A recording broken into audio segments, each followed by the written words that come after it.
What if I told you that the lawn care business is actually harder than you think in some ways and easier than you think in some ways? Many of you might be thinking about starting a lawn care business, and this video should be helpful for you. But if you already started a lawn care business and been running one for maybe decades, I would encourage you to watch the video and add in the comments what I'm leaving out. What would you tell somebody who's starting up a lawn care business, just started, or maybe looking to start this next year? So in this video, I've got several ways I'm going to tell you that it's going to be a little bit harder than you expect, at least in my opinion, and then also some ways that it might be easier than your expectation as well. But why don't we start with the bad news first? We'll go with some reasons that the lawn care business may be harder than you think when you're getting started, or for those even that are in the business, it can be a little bit difficult in these ways. And these are in no particular order, but the first way I want to mention that it's harder is winter income can be a challenge for many people. Now, I live in the South, we don't do snow plowing, but for those that are up north, maybe they get into snow plowing, but even that can be hit or miss. Sometimes you have a year where it snows a lot. In some areas, I realize if you live in Minnesota or something, it probably snows a lot every year. But in some areas, you know, they have a good snow year and they have a bad snow year, so it's not always as dependable. For us in the South, where there's no snow plowing, if you live like South Florida or something, obviously you can mow year round. But I'm in Alabama, and a lot of the times the people will try to get some year-round contracts for the commercial property. So in the wintertime, they might go put some mulch out. They might at least go buy the property and blow it off, things like that. So you can work that out. They also might look at getting into some landscaping of things like that they can do during the downtime when you're not mowing grass from, let's say, March through October. So even though there are some solutions, I find this is one of the very difficult things for lawn care business owners to overcome, is oftentimes the income is either non-existent in the winter or it is severely reduced from their summer income. Well, that's a problem for a couple ways. One, yeah, I mean, the time off might be nice, a relaxed time, but the missing income is a serious problem. And two, if you're looking to hire people, I mean, you need money year round. It's hard to hire seasonal workers. Now, I know people do it, but it's because it's very difficult if you say, hey, I need to fire you every October, but will you please come back and work for me the next March? So if you're unable to keep them busy year round, it's going to make it difficult to keep good employees. My solution for this, and one of the biggest changes I've made in my businesses over the years, has been to get into weed control and fertilization. So here in Alabama, we do weed control and fertilization year round. Matter of fact, January is probably one of my most profitable months because of all the prepayments coming in. And so in January, where a lot of the mowing people have virtually nothing to do, I'm out working, spraying pre-emergence on the lawn. So having that steady income year-round has been a huge difference maker for me.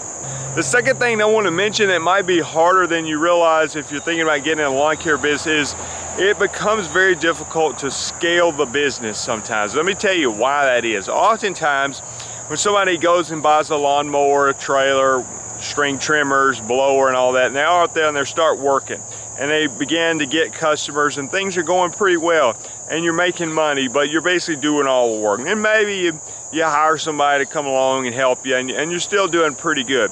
But to ever get past that point becomes a challenge. It's not that it's impossible to do, it's definitely possible, but I think the challenge becomes oftentimes the business only works when the owner-operator is providing most of the labor. If you had to hire somebody to take your spot in that situation, then you'd see you're not really making very much money, and so it becomes difficult to then go buy another truck, trailer, mower, and pay another employee because you're just not making enough money. So I think that's probably the biggest holdup in that area, in my opinion, is the business is not profitable enough to afford scalability. So my advice is, whether you're doing landscaping, whether you're spraying yards like I do, whether you're mowing lawns, you have to be profitable enough, unless you just want to do all the lawn work yourself. You have to be profitable enough to where if you ever decided to replace yourself on the labor or bring on a second crew, are you going to make any money at the rate you're charging? And I'm not just saying that as if that's easy to do. It can be difficult to do. And so you may have to target higher-end neighborhoods. You may have to build such a tight route where you're very efficient, and that makes you more profitable. But whatever you need to do to make it profitable, again, the weed control fertilization has been very profitable for me, and it's a one-man job. And so I could hire one person, and with a route I could put them on, I have no doubt that they would be very profitable. But again, this is something that can take time to build a dense, profitable route. And I just want you to know this going into the lawn care business, that this may be more difficult than you think. Those of you that are in the lawn business, have you been able to scale? I can't tell you how many times I've seen people that they hire people, they grow, and then they shrink back down because they're really not making much more money and the extra headaches. And again, I think it's because it's difficult to scale the lawn business. The other thing, I think sometimes the personality of the lawn care business owner just wants to be involved in everything, and they just honestly don't want to scale because it would put things outside of their control. I have a little bit of that in me also. The third thing I want to mention that might be difficult for you if you're looking to get in the lawn care business is managing people. Now, whether this is employees and you're able to scale and you hire people, then you gotta be responsible for those people and manage them and getting them to show up, getting them to work hard, and trying to get them to perform the way that you would perform on that particular yard can be a challenge. And of course, it's a challenge to even find those people and with labor shortages and things like that. But the other thing that's maybe even more commonplace, even if you don't have any employees, is managing your customers, because they have personalities too and opinions. And that honestly has been one of the more challenging parts of the lawn care business for me. Now, I think it's something that I've grown a lot in, and just having the same conversations over and over and over with people, and you learn to respond a little bit better. Some of the best advice I've ever been given in the lawn care business with my friend James, who's been on the channel quite a few times. He tells me to quickly get away from the problem and start working toward a solution. So let's say somebody calls me and they say, I got this weed in my yard, or my yard's not green enough, or my yard's this or that and the other, or my yard's all those combined when it's getting worse every day, okay? Well, they obviously have a problem. You go out there and you don't ignore the problem. You say, okay, I see what you're talking about. But quickly in the conversation, you try to shift toward the solution. You say, well, I'll tell you what, Miss Smith, here's what we're gonna do for your yard. Today I'm gonna do this, this, and this. And I think if you'll give it 2 or 3 weeks, I think you're gonna start seeing some progress on this yard and getting it turned around. And if you don't, will you please call me back where I can come out here and see what else is going on? When you do that, you're addressing their concerns, but we're not gonna sit there and just argue back and forth whether it was my fault or the mowing guy's fault or the customer's fault or whose fault. It wasn't my fault, it was everybody else's fault, anybody but me. Get away from all that nonsense and you start talking about a solution. Then if the customer wants to just argue and be difficult, well then you may have to look at another solution of possibly moving away from that customer. The fourth thing I wanna mention that can be difficult about the lawn care business is the physical labor side of the business. Now, if you're out there as an owner operator or very involved in the business, it does wear on you over time. As you get older, it becomes a little more difficult. I feel like at my age, I'm still out there able to handle it, but you know, it's hot summer days and I love it when it turns fall and the weather's beautiful. But one thing I've done on this is I live in an area that has a lot of hilly yards, and I've started taking on small flat yards as opposed to big hilly yards. And I think, you know what, why is that? Because at my age, I enjoy doing those even today, but as I get older, guess what? I'm gonna really enjoy those more, doing a small flat yard with one tree in the front yard versus that big hilly yard. It's all spread out and it's just very complicated and labor intensive. So just maybe plan ahead, try to build up a route that has easy yards close together, and that way you can do them even as you get older. And whether you're doing them or employees are doing it, everybody's going to enjoy a flat, small, easy yard better than a big, hilly, nasty yard, in my opinion. I've never met anybody that loved the big, hilly yards, but I mean, if you want to do them to get started and charge accordingly, that's fine. It just does wear on you over time. Again, some of you have been in the lawn business for a long time. Maybe you can comment on that. Have you gotten slower over time? I think I've actually gotten a little faster because I've gotten a little bit smarter at how I go about my craft versus used to. But again, I've definitely slower physically than I used to be.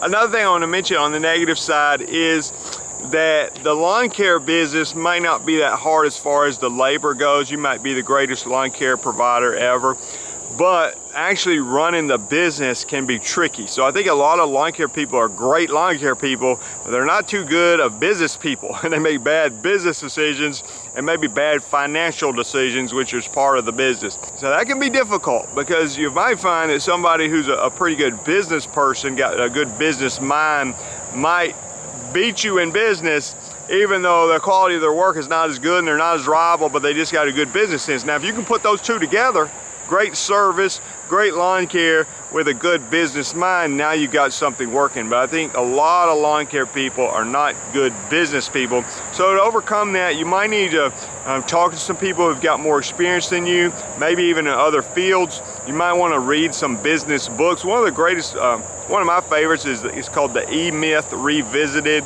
And it's called the E-Myth. This lady was a baker and she loved baking pies and all that, but she started a pie baking business and she was not good at running the pie baking business. She was great at baking pies, but running a business that baked pies, she was terrible at that, and she about worked herself to death. A lot of people do that same exact thing in the lawn care business. And the last thing I want to mention as far as the difficulties of the lawn care business before I get to the positive side of it is the competition. You may have noticed that there are a lot of people in the lawn care industry, and so some of them are good, some of them are not so good, but they are competitors, and so it becomes a challenge to not necessarily get business. A lot of times you can get business, but to be able to get business at a profitable rate, because there's so many people out there doing it, they can almost always find somebody cheaper if they're just price shopping.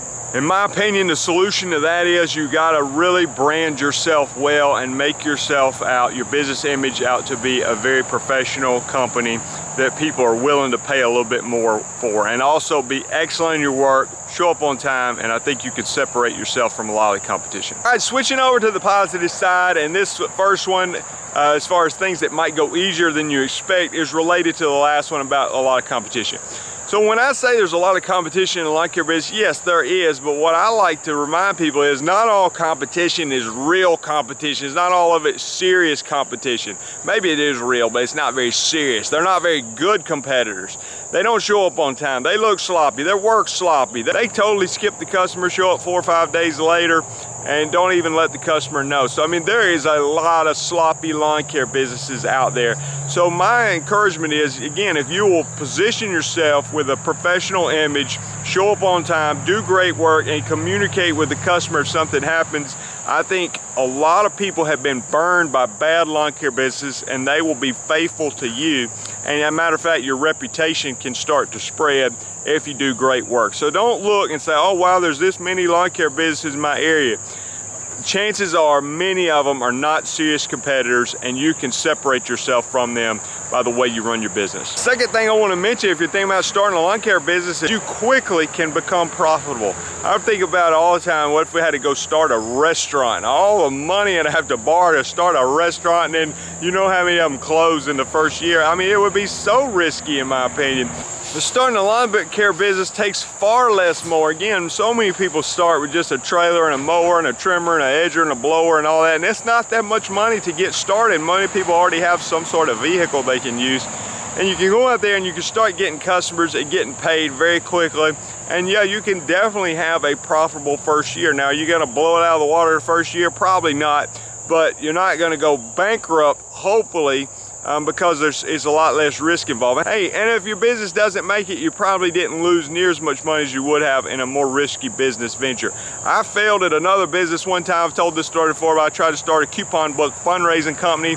It did not go well, and I lost a good bit of money, but I also lost a lot of time spending on that business that didn't work out so well. This is my third lawn care business. All of them have been somewhat successful and haven't failed at that yet, and so I'm really thankful for that, and I still believe the lawn care business is a good business opportunity. Another positive I want to mention is, hey, it's not that complicated, it's just hard work, okay? So if you're willing to work, and that's a dying breed in some ways, but if you're willing to work, there are people that want to hire you. They will hire you to do almost anything. I mean, and then some of them are even offended if you don't tell them about service you offer. So if you're willing to just go shovel mulch out of the back of a truck and throw it in their flower beds, or trim their hedges, or put pine straw out, or cut their grass, or pressure wash their driveway, anything, people want to pay money to have stuff done. They do not want to do it themselves. That's a good thing. Demand for the services is high, and I don't anticipate that going down anytime soon. And the last thing I want to mention on a positive note is there's a lot of information out there to help you get started. A lot of free information on YouTube. There's so many YouTube videos. I've got several friends running podcasts for the green industry. You got Paul Jamieson of the Green Industry Podcast. You got Brian Fulton's got a podcast. Naylor's got a podcast.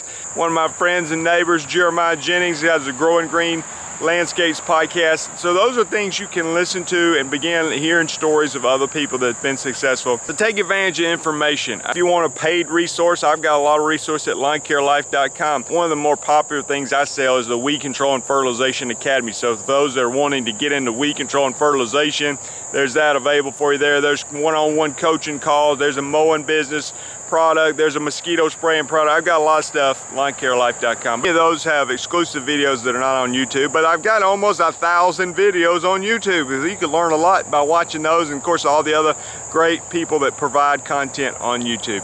I'm Jason Creel. Leave a comment below. I'd love to hear from you. Like, share the video. If you haven't done so, please subscribe to the channel and hit the notification bell. You'll be notified when I make new content, which I try to do about 3 times a week. I appreciate you watching, and we'll see you guys in the next video.